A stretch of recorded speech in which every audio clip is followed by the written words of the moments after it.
The stars looked peaceful from the bridge of Guardian 7, but Commander Jake Morrison knew looks could fool anyone. He stood watching the empty space around Earth while drinking his morning coffee. The year was 2387, and humans had just started to build homes on other worlds. 3 small colonies existed on nearby planets, and a few mining stations dug for metals in the asteroid belt. Jake often wondered if humans were alone in the universe, but he never got an answer to that question. What Jake did not know was that alien eyes watched him every single day. Ambassador Zethka of the Vorthok Collective sat in his hidden ship far beyond the edge of the solar system. His people had been watching Earth for 300 years. They had stations scattered throughout space that humans could not see or detect. The aliens knew everything about human history, human wars, and human dreams of reaching the stars. Dr. Lisa Park worked late again in her lab on Lunar Base. She had spent 15 years looking for signs of alien life in the universe. Her computers scanned space signals every day and every night but found nothing. She often felt frustrated because she believed aliens must exist somewhere, but Earth seemed completely alone. Lisa had no idea that dozens of different alien species knew about humans and had been studying them like bugs under glass. The Vorthok had seen many species like humans before. They were aggressive and violent even with their own kind. The aliens had watched humans fight to massive world wars that killed millions of people. They saw humans build weapons that could destroy their entire planet many times over. According to Vorthok science, humans would destroy themselves within 50 years. This always happened with aggressive species. Captain Ryan Torres flew his cargo ship through the asteroid belt carrying supplies to the mining station on Ceres. He loved looking at the stars and dreaming about meeting aliens someday. Ryan often talked to his crew about what first contact might be like. He imagined aliens would be friendly and want to share knowledge with humans. Ryan had no idea that first contact had already happened, but aliens did not think humans were worth talking to. In the hidden observation station, Zethka reviewed the latest reports about human behavior. The data was clear and simple. Humans fought wars constantly. They destroyed their environment for profit. They built weapons instead of focusing on peace. They were territorial and would attack anything they saw as a threat. Every computer model showed the same result. Humans would either destroy themselves or become a danger to other species in the galaxy. The Galactic Council had strict rules about primitive species like humans. They would watch and wait. If the species destroyed itself, the aliens would mine their worlds for useful materials.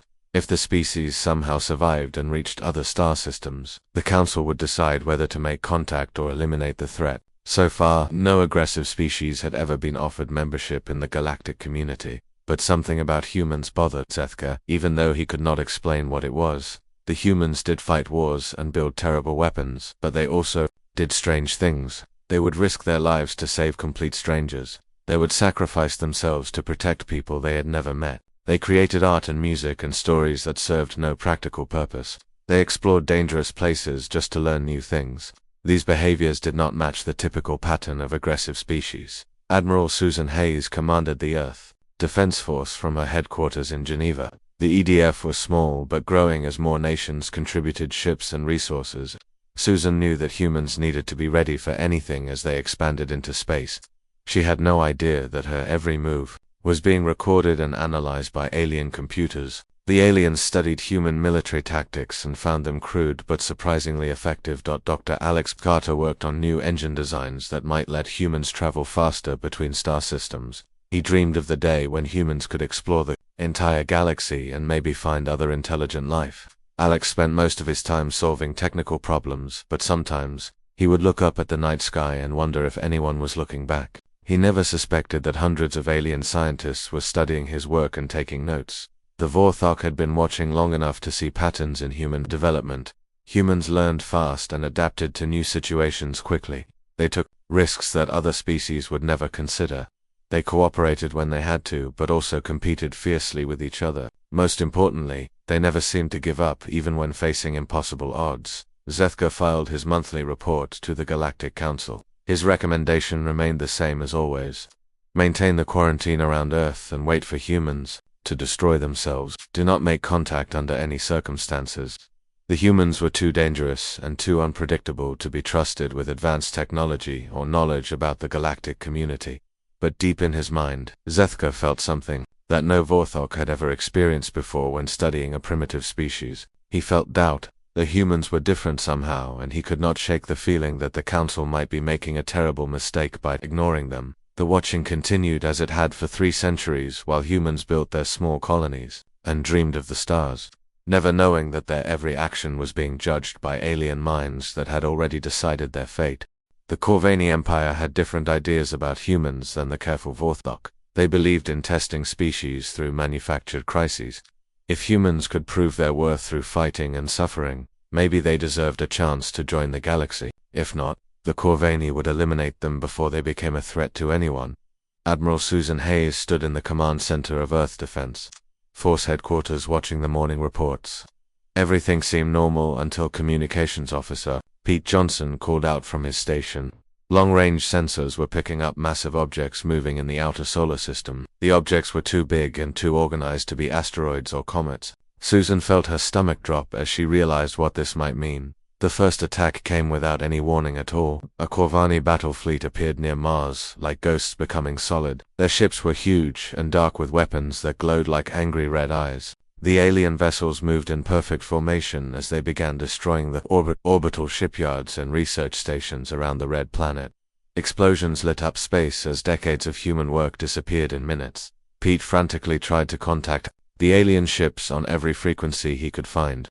He sent messages in dozens of human languages and even tried mathematical concepts that should be universal. The aliens remained completely silent. They attacked with cold efficiency, but they also seemed to be holding back. Their weapons were obviously powerful enough to destroy everything in the system, but they only targeted military and industrial sites. Dr. Alex Carter worked around the clock analyzing wreckage from the destroyed stations. What he found changed everything he thought he knew about the universe. The alien weapons were incredibly advanced, but they were also artificially limited. The aliens were using only enough force to challenge humans, not to wipe them out completely. This was not an invasion. It was a test. On Earth, President Helen Brooks faced the most difficult situation in human history. Nations that had been enemies for generations suddenly had to work together against an alien threat. Old rivalries and political differences meant nothing when extinction was possible. Helen spent days on video calls with world leaders, convincing them to share resources and coordinate their defenses. The battles continued for weeks. As human ships tried to fight against technology they could barely understand, Captain Ben Foster commanded the destroyer Miami in the first major space battle near Jupiter. His crew had trained for fighting other human ships, but alien vessels moved differently and fought with tactics no human had ever seen. Ben watched half his fleet get destroyed in the first hour of combat, but something remarkable began to happen. Humans started learning from each battle and adapting their tactics. Engineer Carol Fisher figured out how to use civilian cargo ships as improvised weapons platforms. She welded armor plates and mounted weapons on mining vessels and transport ships. The converted civilian ships were slow and clumsy, but they could carry much heavier weapons than military fighters. Pilot Danny Walsh led a squadron of converted racing ships against an alien cruiser near Europa. The racing ships were fast but had almost no armor or shields. Danny and his pilots used hit-and-run attacks, striking at weak points and then running away before the aliens could respond.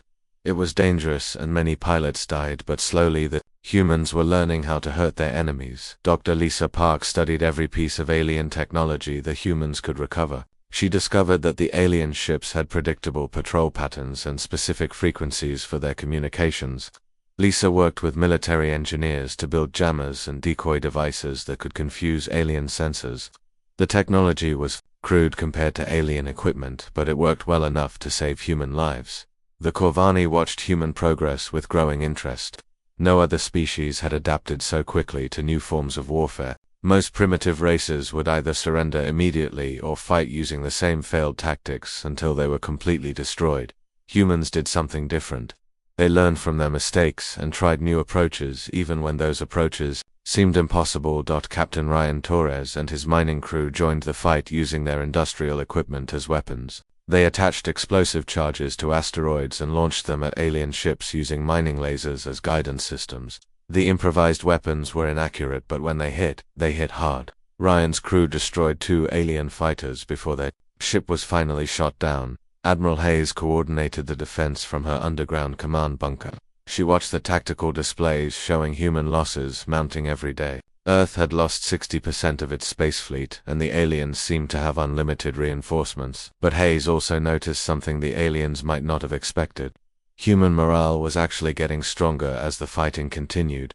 The breakthrough came when engineer Fisher discovered how to overload alien shield generators using modified mining equipment. The technique only worked at close range and usually resulted in the human ship being destroyed as well. But it gave humans a way to hurt alien vessels that had seemed completely invincible. Pilot Jenny White led the first successful ramming attack against an alien heavy cruiser. Her converted freighter was already badly damaged and losing atmosphere when she aimed it directly at the enemy ship's bridge. The explosion destroyed both vessels, but it proved that human determination could overcome superior technology. Corvanie Admiral watched the human tactics with something approaching respect. These creatures were willing to sacrifice themselves to achieve victory. They improvised solutions that no military academy would ever teach. They turned civilian equipment into weapons and turned defensive battles into offensive strikes. Most importantly, they never seemed to consider surrender as an option. After 3 months of fighting, the Corvanie fleet suddenly withdrew from the solar system. They left behind damaged human colonies and thousands of dead, but they also left behind something else. They had given humans their first real look at advanced alien technology and tactical thinking. The test was over, and the results were better than anyone could have expected. The humans had not won in any traditional sense. They had lost most of their fleet, and their colonies were in ruins. But they had fought with such determination and creativity that the Corvanie were genuinely impressed. The question now was whether other alien species would see humans as potential allies or as threats that needed to be eliminated before they became too dangerous. Just when humans thought they might have a chance against the Corvanie, everything changed in the worst possible way. A massive fleet appeared at the edge of the solar system, but these ships looked different from the dark Corvanie vessels. The new ships were bright white and silver with smooth curves instead of sharp angles. They broadcast messages of peace and friendship on all frequencies. The Zephyrian Federation had come to save humanity from the brutal Corvanie attack. At least that was what they told everyone. Captain Ben Foster was among the first humans to board a Zephyrian vessel and meet the aliens face to face. The Zephyrians looked almost human with pale skin and large eyes. They spoke perfect English and seemed genuinely concerned about human suffering during the recent war. The Zephyrian commander explained that his people had been watching the conflict with growing alarm. The Corvanie were known throughout the galaxy as aggressive bullies who tested younger species through violence. The Federation existed to protect primitive races from exactly this kind of abuse. They offered Earth membership in their peaceful alliance, along with advanced technology and protection from future attacks. Dr. Maria Santos served as Earth's chief diplomat during the negotiations with the Zephyrians. The alien terms seemed reasonable and even generous. They would help rebuild the damaged colonies and share some of their less dangerous technologies.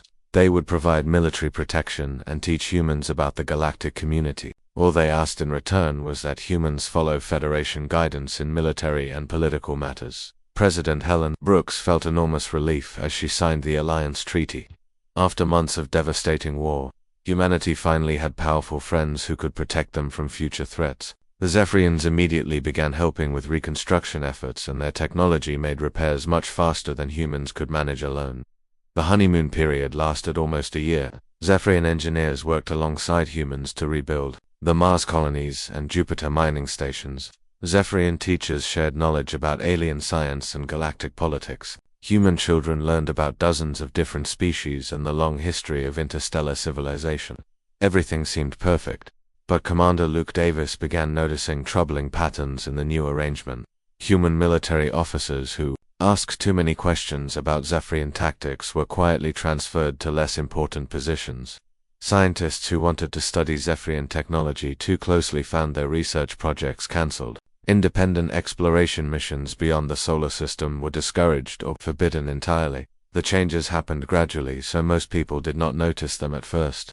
Zephyrian advisors were assigned to every major human government and military organization. These advisors always claimed to be helpful, but they had opinions about every decision humans tried to make. Slowly but surely, humans found themselves asking permission for things they used to decide independently.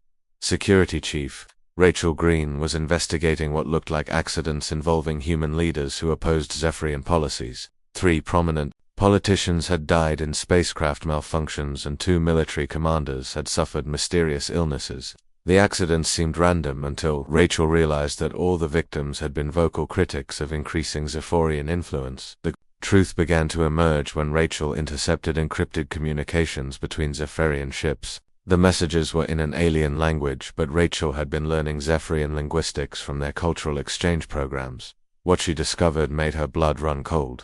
The rescue of humanity had been planned from the very beginning. The Corvani attack was not random or unexpected. The Zephyrians had hired the Corvani to test human military capabilities and create desperation.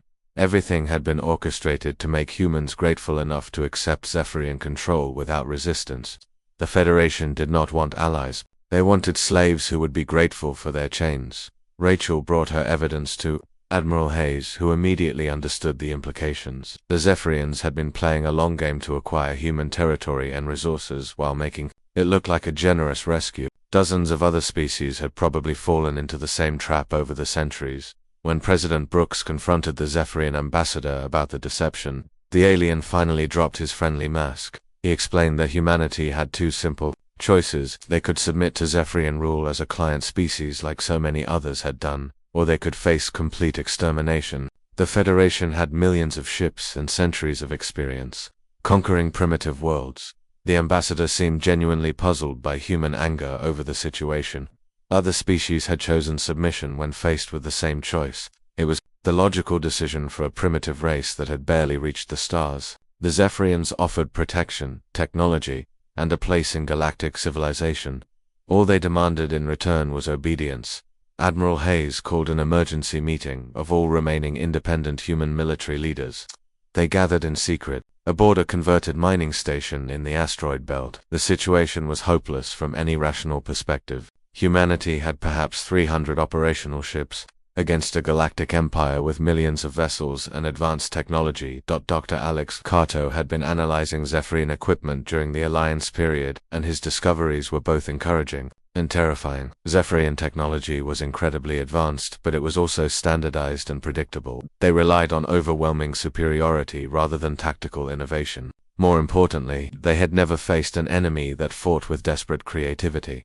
Captain Ryan Torres represented the civilian crews who had volunteered to fight alongside the military. Miners, cargo haulers, and transport pilots all wanted the chance to strike back against the aliens who had betrayed them. They had converted their industrial ships into improvised warships, just like during the Corvani conflict, but this time they knew it would be a suicide mission. Dr. Lisa Park proposed a desperate plan that might at least let the galaxy know the truth about Zephyrian tactics. She had been working on ways to hack into the galactic communication network and broadcast evidence of the betrayal to every species in known space. It would only work once before the Zephyrians shut down the transmission, but it might inspire other enslaved species to rebel. The Zephyrian ultimatum was delivered with cold efficiency. Humanity had 72 hours to surrender unconditionally or face complete annihilation. There would be no negotiations and no second chances. The Federation fleet was already moving into position around Earth and the colonies. As news of the betrayal spread throughout human space, something remarkable happened. Instead of panic or despair, humans felt a cold anger unlike anything they had experienced before. They had been tricked and manipulated by creatures who pretended to be friends. The Zephyrians had underestimated human hatred of betrayal and deception. Admiral Hayes sent a message to every human ship and station in the solar system. The message was simple, but it carried the weight of an entire species' determination. Humanity would not submit to slavery no matter what the cost. They would fight until every ship was destroyed and every human was dead. The Zephyrians wanted to own them, but they would discover that some things could never be conquered. The Zephyrian ultimatum hung over humanity like a death sentence. Admiral Hayes looked at her pathetic fleet from the bridge of the heavy cruiser Liberty and felt her heart sink. 300 ships against millions seemed like a bad joke rather than a military force. Mining vessels with welded armor plates, cargo haulers carrying improvised weapons, and research ships converted into suicide bombers. This was all that stood between humanity and extinction. Colonel Sam Roberts prepared Earth's ground defenses, knowing they were mostly symbolic gestures. Every major city had been turned into a fortress with weapon emplacements and underground bunkers. But if the space battle was lost, no amount of ground preparation would save anyone. The Zephyrians could simply burn the planet from orbit, and there was nothing humans could do to stop them. In the asteroid belt, Captain Ryan Torres had gathered every civilian ship that refused to surrender. They called themselves the Dead Man's Fleet because none of them expected to survive the coming battle. Miners, cargo pilots, and transport crews had volunteered for what everyone knew was a suicide mission. But pilot Jenny White had developed a plan that might give them one chance to hurt their enemies. The plan was completely insane, but it was also the only option they had. Civilian ships would attach massive thruster packages to the largest asteroids they could find and launch them at the Zephyrian fleet. The converted cargo haulers would have to accelerate the space rocks up to incredible speeds, which meant that crews would be crushed by forces no human body could survive. Dr. Alex Carter had been working on humanity's most desperate weapon during the months since the betrayal was discovered. If humans could not win through conventional warfare, perhaps they could win through pure terror. Alex had studied human history looking for what made their species different from every other race in the galaxy. What Alex found was both inspiring and horrifying. Every other intelligent species had evolved to avoid extinction through cooperation and careful planning. They survived by being cautious and avoiding unnecessary risks. Humans had evolved in exactly the opposite way. They survived through adaptability and a willingness to take chances that other species would consider completely suicidal. The difference was not just tactical but psychological. Other species fought to win battles and achieve objectives. Humans fought to make sure their enemies paid such a terrible price that victory would become meaningless. They did not just want to defeat their opponents. They wanted to teach them that attacking humanity was the worst mistake anyone could ever make. Communications engineer Lisa Bell worked with Dr. Lisa Park to break into the Galactic Communication Network. They had one opportunity to broadcast evidence of Zephyrian treachery to every species in known space.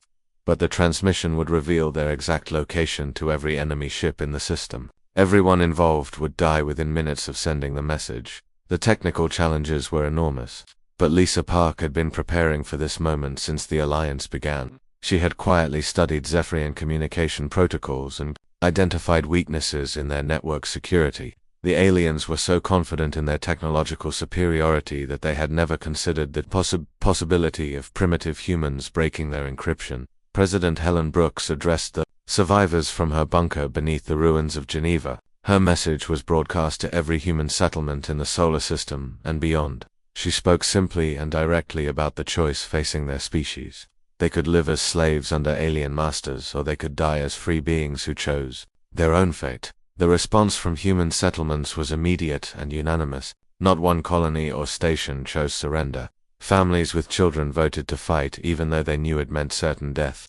Elderly people who had lived through humanity's expansion into space said they would rather die among the stars than live in chains. Captain Ben Foster commanded the destroyer New York, which had been patched together from spare parts and salvaged equipment. His ship was barely functional, but it carried the hopes of everyone who believed freedom was worth dying for. Ben's crew included volunteers from a dozen different nations who had never worked together before the crisis began. The Zephyrian Third Fleet moved into position around Earth with cold efficiency. 1,000 warships formed a perfect sphere around the planet, while support vessels took positions near the moon and orbital stations. To the alien commanders, this looked like a simple police action against rebellious primitives. They expected to finish the job within hours. Admiral Hayes gave the order that would echo through galactic history even though she did not know it at the time. Her voice was calm and steady as she spoke to every human ship in the system. Today, they would show these aliens what humanity was made of. They might die, but they would die free and fighting. Engineer Carol Fisher had spent weeks preparing the orbital defense platforms for their final mission. She rigged every station to overload its power core when Zephyrian troops tried to board them. The explosions would not stop the invasion, but they would kill hundreds of enemy soldiers and show the aliens that humans would never surrender. Dr. Maria Santos worked desperately to complete the research that might give humanity a future even if Earth was destroyed. She had been coordinating with secret human colonies beyond the solar system and making sure they had the knowledge needed to continue the fight. If the homeworld fell, the war would continue among the stars. The countdown to battle began as Zephyrian assault ships prepared to launch their attacks. Human defenders made final preparations, knowing that most of them would be dead within hours. But something strange happened as the moment of truth approached. Instead of fear or despair, humans felt a cold determination unlike anything their species had ever experienced. They were about to face impossible odds. Against an enemy with superior technology and overwhelming numbers, logic said they should surrender and accept slavery rather than choosing extinction. But humans had never been a logical species. They were survivors who had crawled out of caves to reach the stars through pure stubborn determination. Captain Torres sent his final message to Admiral Hayes as the Dead Man's fleet prepared to launch their asteroid bombardment. His words were simple, but they carried the weight of an entire species' resolve. They were going to make the aliens pay for every meter of space, every minute of time, and every human life. The Zephyrians wanted a war, but they had no idea what war really meant to humanity. The moment of truth was approaching, and both sides knew that the next few hours would determine the fate of human civilization. The aliens expected an easy victory against primitive rebels. What they were about to discover was that humanity's greatest strength had never been their technology or their numbers. It was their absolute refusal to surrender, no matter how hopeless the situation became. The battle for Earth began exactly at sunrise over the Atlantic Ocean. The Zephyrian Third Fleet emerged from their staging positions in perfect military formation. 1,000 sleek warships moved like a silver tide toward the tiny human defense force. To any rational observer, it looked like adults preparing to discipline unruly children. Admiral Hayes stood on the bridge of the Liberty, watching the enemy approach on her tactical display. Her 300 ships looked pathetic compared to the alien armada, but she felt no fear or doubt. She opened communications to every human vessel in the system and spoke the words that would be remembered forever. All ships would attack immediately and show these aliens what humanity was made of. The first wave was led by Captain Torres and the Dead Man's fleet. 40 civilian ships accelerated toward the asteroid, filled while their crews prepared for certain death. These were miners and cargo haulers who had volunteered to become weapons in humanity's final battle. Their converted vessels groaned under the stress of maximum acceleration, but they held together long enough to reach their targets. The massive asteroids began moving like slow bullets toward the Zephyrian formation. Each space rock weighed millions of tons and moved at speeds that would turn them into planet-killing weapons. The alien fleet scattered in panic as their sensors detected the incoming bombardment. For the first time in the battle, the perfect Zephyrian formation broke apart. Captain Ben Foster commanded the destroyer New York in the main assault against the alien heavy cruisers. His ship had been built in orbital shipyards by workers who had never constructed a military vessel before. Armor plates were welded on by dock workers, and weapons were mounted by civilian technicians. But when the Zephyrians focused their fire on him, Foster did something no alien military doctrine had ever predicted. The New York was already dying from multiple hits when Foster gave his final order. Instead of retreating or surrendering, he aimed his crippled ship directly at the flagship and pushed his engines far beyond their safety limits. The collision destroyed both vessels in a fireball that could be seen from Earth, but it also sent a message that echoed throughout the alien fleet. Dr. Maria Santos, aboard the research vessel Discovery, managed to break through Zephyrian communication, jamming and began broadcasting to the entire galaxy. Every species with a radio receiver heard the evidence of Zephyrian treachery along with humanity's final message. They were dying free and fighting to the end. Let the galaxy remember that humans chose death over slavery. The Zephyrians had expected an easy victory against primitive weapons and amateur tactics. Instead, they found themselves fighting enemies who used strategies that bordered on madness. Human ships would sacrifice themselves to take out single alien vessels. Damaged human craft would ram rather than retreat. It was illogical, inefficient, and absolutely terrifying. Pilot Danny Walsh led a suicide squadron of converted racing ships against the Zephyrian command vessel. Half his pilots were civilian volunteers who had learned to fly military ships using training simulators. They had no real combat experience and almost no chance of survival, but they bought precious time for the main fleet to regroup and continue fighting. Engineer Carol Fisher watched from the orbital defense platform Guardian 3 as Zephyrian troops prepared to board her station. She had rigged the power core to overload and take out as many enemy soldiers as possible. Her final transmission was heard across the entire solar system. Give them hell and make them pay for every inch of human space. The impossible was actually happening. Despite all logic and probability, humanity was losing the battle by every measure that mattered, but they were making the Zephyrians pay such a terrible price that the alien admiral began questioning whether victory was worth the cost. No species in galactic history had ever fought with such desperate and suicidal fury. Captain Jenny White led her converted cargo hauler against a Zephyrian heavy cruiser that was 3 times larger than her entire ship. She had no weapons capable of penetrating alien armor, but she did have a cargo hold full of mining explosives. Jenny aimed her ship at the enemy bridge and detonated her entire payload at point-blank range. The battle raged for 18 hours, without pause, as both sides fought with everything they had. Human ships died by the dozens, but each one took at least one alien vessel with them. The Zephyrians had superior technology and overwhelming numbers, but they had never faced an enemy that refused to consider surrender under any circumstances. Admiral Hayes coordinated the defense from her command bunker deep beneath Earth's surface. Her fleet was being systematically destroyed, but she felt proud of what humanity was accomplishing. They were teaching the galaxy that some species could never be conquered, no matter how hopeless the situation became. Dr. Alex Carter completed his final analysis of human combat effectiveness compared to other galactic species. The numbers were shocking even to him. Humans had destroyed more enemy ships per capita than any race in recorded history. They fought with innovation and determination that alien military academies would study for centuries. Security Chief Rachel Green led the last ground defense of the lunar colonies as Zephyrian troops landed on the moon's surface. Her soldiers were outnumbered 10-1, but they made the aliens fight for every corridor and every room. Rachel's final message was transmitted just before her position was overrun. Humanity would never kneel to anyone. The Zephyrian losses were mounting beyond anything their commanders had anticipated. They had begun the battle expecting to lose perhaps a dozen ships while crushing human resistance. Instead, they were watching hundreds of their vessels destroyed by primitives using improvised weapons and suicidal tactics. Captain Ryan Torres made his final ramming run against the Zephyrian supercarrier that was coordinating the invasion fleet. His mining ship was little more than a flying wreck, but it still carried enough explosives to damage the massive alien vessel. Ryan's last words were broadcast on all frequencies as his ship struck the enemy carrier.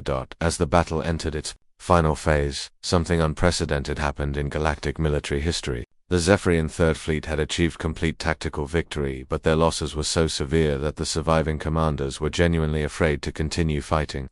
They had never encountered an enemy that preferred mutual destruction to surrender. The last human ships died fighting as Earth's orbital defenses finally fell silent. But their sacrifice had accomplished something that would change the galaxy forever. They had proven that some species valued freedom more than life itself and would pay any price to remain free. The aliens had won the battle, but they were beginning to understand that they might have lost something much more important. The battle ended after 18 hours of continuous fighting that left the solar system looking like a graveyard. 90% of humanity's fleet had been destroyed, and Earth's orbital defenses were nothing but drifting wreckage. The colonies had gone silent and millions of humans were dead.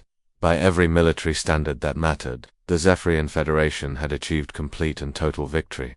But something fundamental had changed in the galaxy that day. The broadcast from Earth had reached every inhabited star system carrying evidence of Zephyrian treachery along with humanity's final stand. For the first time in galactic history, member species of various alien governments began asking dangerous questions about their own leaders and the true cost of peace. Ambassador Zethka of the Vorthar Collective watched the aftermath of the battle with growing amazement. His people had been wrong about humanity in every possible way. This was not a typical aggressive species destined for self-destruction. These were survivors who had turned their violent instincts into something the galaxy had never seen before, a willingness to die rather than submit to anyone. Admiral Hayes lay in her hospital bed deep beneath the ruins of Geneva trying to understand how she was still alive. Most of Earth's military leadership had died in the fighting, but a few had survived in the deepest bunkers. Then she received an encrypted message from a source that should have been impossible. Captain Kelly Chen of the exploration ship Horizon was still alive, and she had found something incredible. The message from Kelly was simple, but it changed everything. The human colonies beyond the solar system had not been destroyed during the battle. They had followed emergency protocols and gone into hiding throughout space. Ships carrying millions of human survivors were scattered across dozens of star systems, maintaining complete radio silence, until they received the all-clear signal from Earth. But the refugees were not just hiding and waiting to be rescued. Kevin Martinez had been working from a mobile laboratory aboard the colony ship Freedom, reverse engineering alien technology captured during the recent battles. Humanity was learning and adapting and becoming something the galaxy had never encountered before. The Corvani Empire made an unprecedented decision after studying recordings of the battle for Earth. Their emperor sent a formal message offering humanity a military alliance between equals rather than the typical client-species arrangement. Any race willing to fight a hopeless battle rather than surrender had earned their respect, and the galaxy needed warriors like humans. Even more shocking was the response from within the Zephyrian Federation itself. Admiral Kethfar had commanded ships during the battle for Earth and watched human courage with growing respect. After the fighting ended, he defected with his entire fleet and broadcast a message that reached every corner of known space. Kethfar had served the Federation for 40 years, but he had never seen bravery like humanity displayed during their final stand. If this was what happened to species who refused to submit to Federation control, then perhaps it was time for a new kind of galactic government. His defection inspired dozens of other alien commanders to question their own loyalty. The rebellion that followed would reshape the entire galaxy over the next century. Species that had been enslaved for generations began rising up against their oppressors, using human tactics and human determination as inspiration. The phrase became a rallying cry for free beings everywhere. They died free and they died fighting. Dr. Lisa Park worked from a hidden research station in the outer solar system, intercepting messages from across the galaxy. Rebellion was spreading like wildfire as enslaved species learned about humanity's last stand.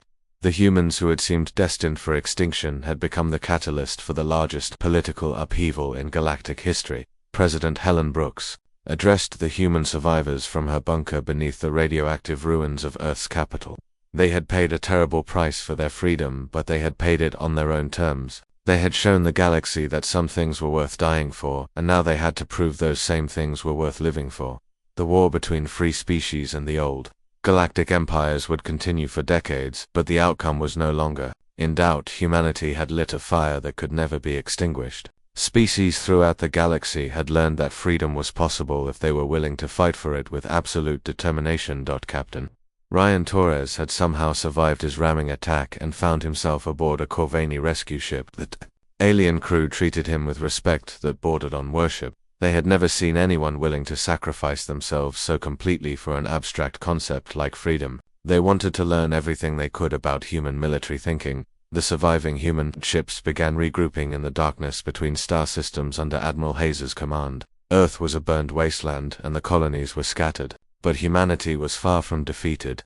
They had learned valuable lessons about alien technology and tactics that would serve them well in the coming conflicts. Communications engineer Lisa Bell had survived the destruction of her station and been rescued by sympathetic aliens who had heard the human broadcast. She found herself becoming an unofficial ambassador to species who wanted to join the growing rebellion against the established galactic order. Dr. Alex Carter analyzed the long-term implications of humanity's last stand from his laboratory aboard a refugee ship. The battle had accomplished something unprecedented in galactic history. A primitive species had forced advanced civilizations to question their most basic assumptions about power, control, and the nature of freedom itself. The Zephyrian Federation began facing rebellions on dozens of worlds as member species demanded the same treatment they had offered to humanity.